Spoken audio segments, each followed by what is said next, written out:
meaning that we will continue to do everything to attract more and more investment here.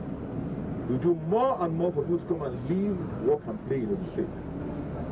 And we want you to come here from the minute you turn off the expressway, for you to begin to get a feeling that something new is happening in the state. That is why we began this beautification of this park, and we've named it Gateway City Gate. The governor and his team later inspected the Obayeri-Wole Road in Shagamu local government area, which is almost completed, said all approach towards good governance is deliberate to fulfill the aspirations of the people. Shagamu Tikorodu, it goes through our industrial area. It had become so deplorable. I made a promise to our people in Shagamu that I would come back and I will have this road reconstructed. 2 years and 4 months down the road, this road, you can barely recognize it. It is wearing a new look. It's been totally, properly, well constructed. I have now instructed that all these old street lights be removed and be replaced with new street lights, and that is ongoing. I've also instructed that curbs be installed on the sidewalks so that people don't go and drive into the drainages. With this level of development and assurance given to them, residents of this area say the governor is a man of his words. This is exactly what we have been expecting. A road that has been neglected for over 8 years, and this man came now to come and open up this place. No, it's terrible. It's fantastic. Doing the right thing, keep on doing the continuity that we expected from you. You don't disappoint us. All the promises you promised to do for us, we're still expecting, and we know you're going to do it. Prince Abeokuta also added that the Adaton to Mo junction will also be asphalted, and the road will be completed in 2 weeks, adding that the construction of 7 kilometers Bonogun bypass in Obantoko area had been completed and will soon be commissioned. Yusuf Ganiyu, Ogtv News. Again, Ogun State Governor Prince Dr. Abiodun said the development plan of his administration across all sectors is to attract more investment opportunities to drive the economy of the state. Governor Abiodun disclosed this while receiving the Igbobi College Old Boys Association of 74-79-81 set in his office at Okemuson, Abeokuta.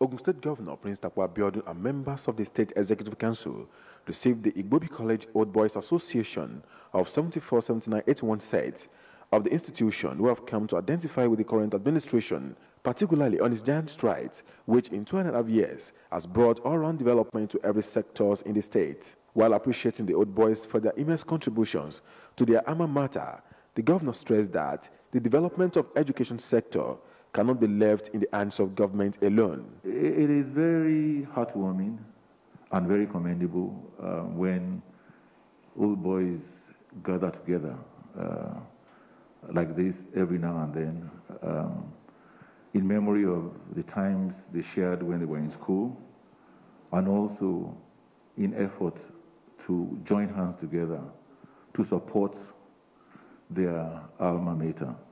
Prince Abiodun said the Shaya mantra of his administration is all-inclusive, especially for public-private partnership, which is capable of impacting the state's economy. There's business opportunity here. When you sell, we share the proceeds in a percentage that makes sure that, you can make money. And I'm sure you have a sense of fulfillment that you have joined hands with us, because our mantra is joining hands to build the future of Ogun State together. So we are inviting you to come and join hands with us. Come and look at areas where you can collaborate with us, cooperate with us. You'll find us very willing and very able partners. The chairman of the 79-81 said, Senator Larry Tejoshu commended Governor Dr. Abiodun for creating a conducive environment for all our sundry. They are all very eager to become entrepreneurs, businessmen in Ogun State. They want to invest in Ogun State. I told some of them that there's a quiet development revolution going on here in Ogun State. There's less noise, but more of action. Yusuf Ganiyu, Ogtv News.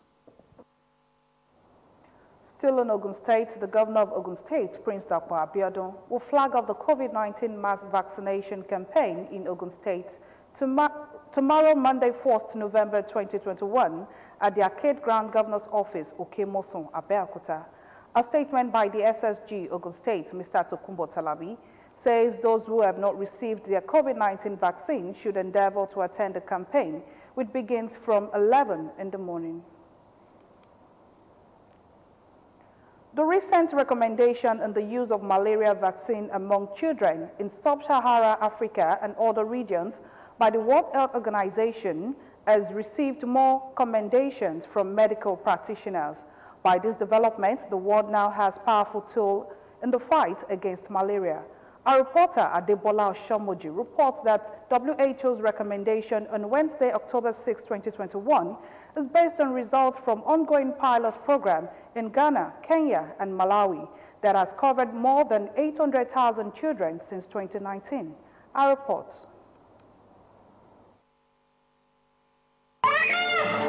Malaria remains a primary cause of childhood illness and death in sub-Saharan Africa, with no fewer than 260,000 African children under the age of 5 die from malaria annually. To provide solutions to this illness, World Health Organization, WHO, recommended the use of malaria vaccine among children to reduce its effects. Some respondents who spoke with Ogtv News Crew said it is a long-awaited development for children to have breakthrough from malaria. This, of course, tells you or gives you an idea of the numbers, not only of cases, of mortality.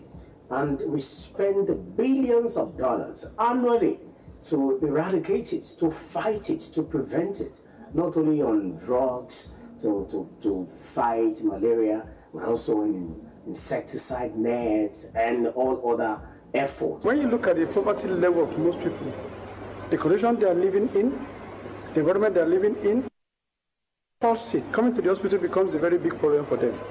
And when they do, at times they don't have money to pay.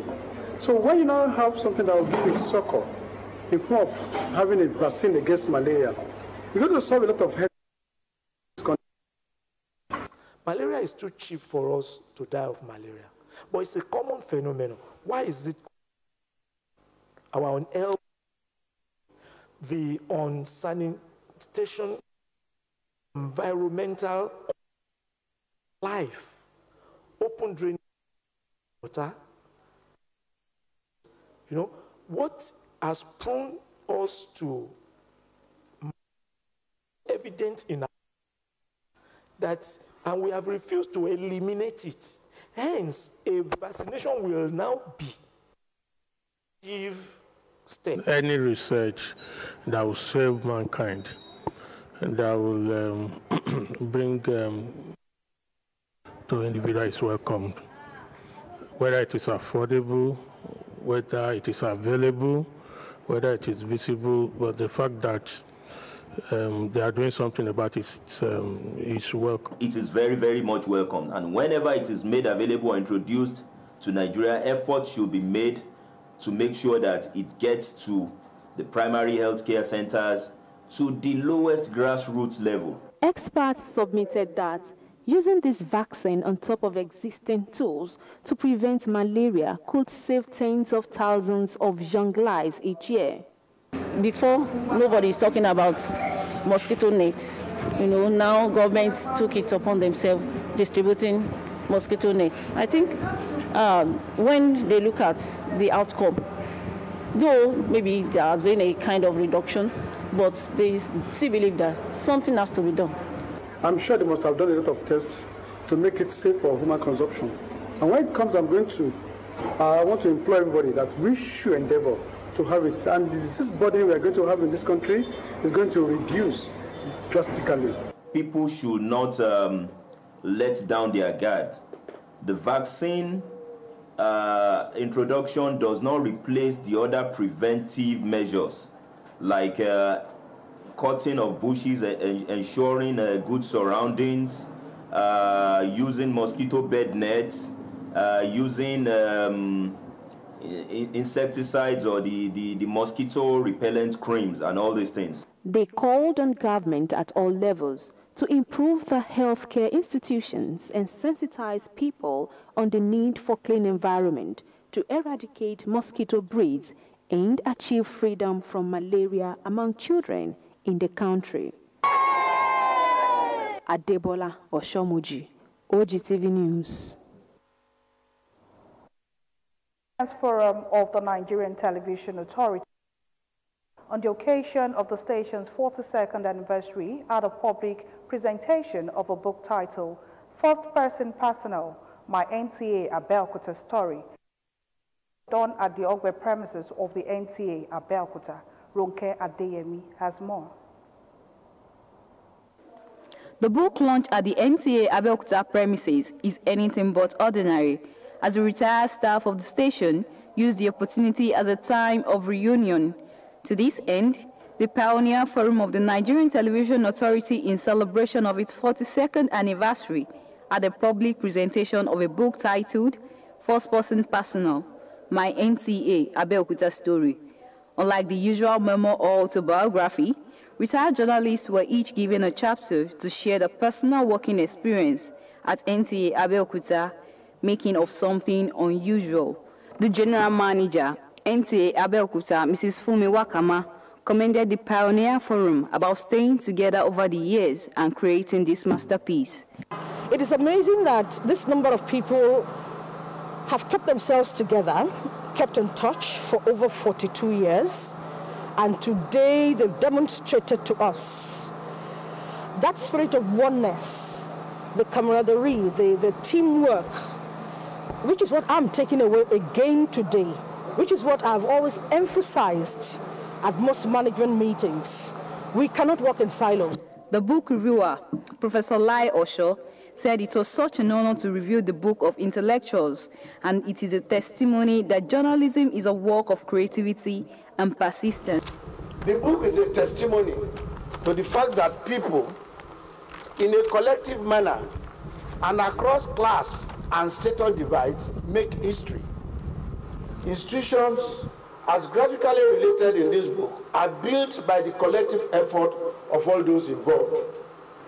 After the official launch, past journalists at the event described the book as a two-way reflection, revolving as a mirror about their profession in NTA Abeokuta, NTA as a whole, and the country at large. There are lessons to be learned about values, dedication, selflessness, and teamwork. There are lessons to be learned about inspirational management and abuse of authority. There are lessons to be learned about generosity of power when you are on top, and the utter, ultimate, ridiculous temporariness of power when misused. Nigeria, I see this as an inspiration for everybody who has had the opportunity to serve in one form or the other, to record his own personal story, so that future generations will be inspired by our efforts. The book equally proves as a testament that with limited resources, great things can still be achieved. Ronke Adeyemi, Ogtv News. Children are the future of any nation, hence the need for government at all levels to implement policies that would protect and secure them, especially those without parental care. This formed the crux of the deliberation, media engagement and capacity building workshop organized by SOS Children's Village held in Lagos State. Andrew Adebayo's report is presented in this package. Participants were drawn from various media houses across the country and were engaged in a two-day capacity building workshop on the impact of social vices, insecurity, emotional and mental disorders in children without parental care. Highlighting the objectives of the media engagement, Mr. Ayodeji Aderopo, he said children are key to safe society, hence the need for authorities to do the needful in upholding family value and provide support mechanisms to make life worth living for them. This law gives a framework and a holistic structure to the issues of children in the states.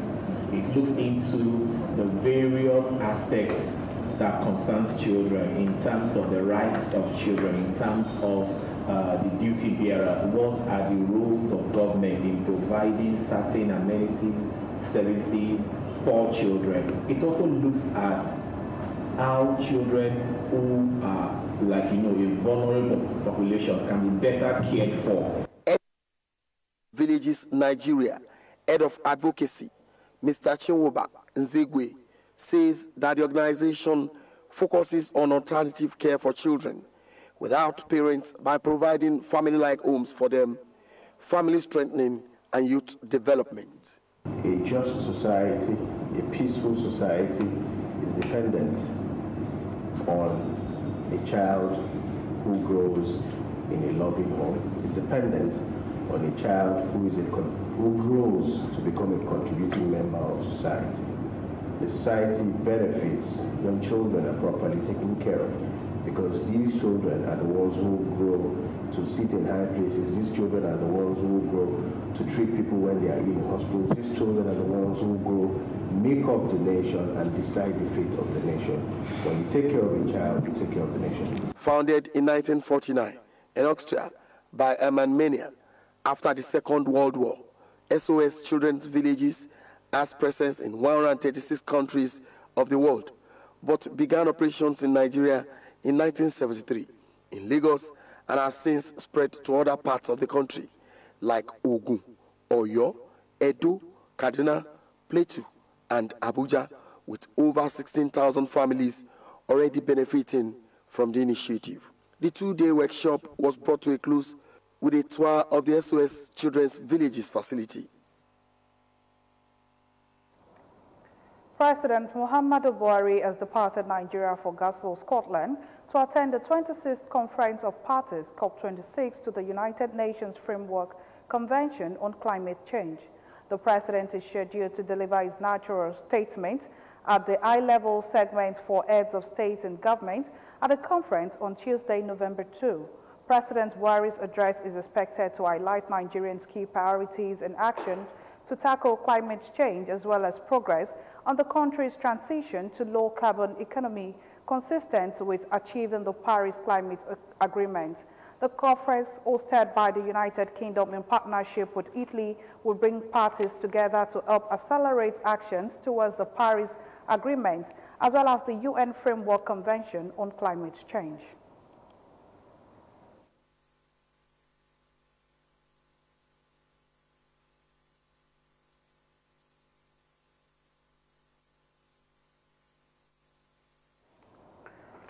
The Nigerian Army has commenced an online registration for the recruitment into 82 regular recruits intake for both trade and non-tradesmen and women. The exercise began on 10 September 2021 and would end on 26 November 2021. It noted that the recruitment form can be obtained online free of charge at https://recruitment.army.mil.ng, with all applications to be screened online and qualified candidates being shortlisted thereafter. The statement added that applicants are expected to be single Nigerian citizens by birth and must possess a valid national identity number, NIN, bank verification number, BVN. Those applying as tradesmen and women are not to be more than 27 years, while non-tradesmen and women should be between 18 and 22 years respectively by the time training starts on 31st January 2022. In addition, all applications must possess a minimum education qualification of WAEC, GCE, NECO, NAPTEP, City Guide certificates. While shortlisted candidates from the online screening will be required to report for physical screening exercise at the State Recruitment Center, 35 Artillery Brigade, Alamala Barracks, Abeokuta, from 18th to 31st December 2021. The National Drug Law Enforcement Agency, NDLEA, assists consignments of London-bound cocaine, heroin, and Indian hemp at the Muritala Mohammed International Airport, Lagos. NDLEA's Director of Media and Advocacy, Mr. Femi Babafemi, said in a statement issued on Sunday in Abuja that narcotic officers of the agency intercepted 20 parcels of cocaine on Thursday, October 28. It was during outward routine clearance of the cargo at the Nigerian Aviation Handling Company PLC, a sports shed. It said the parcels weighed 1.2 kg and were concealed in packets of Z black soaps.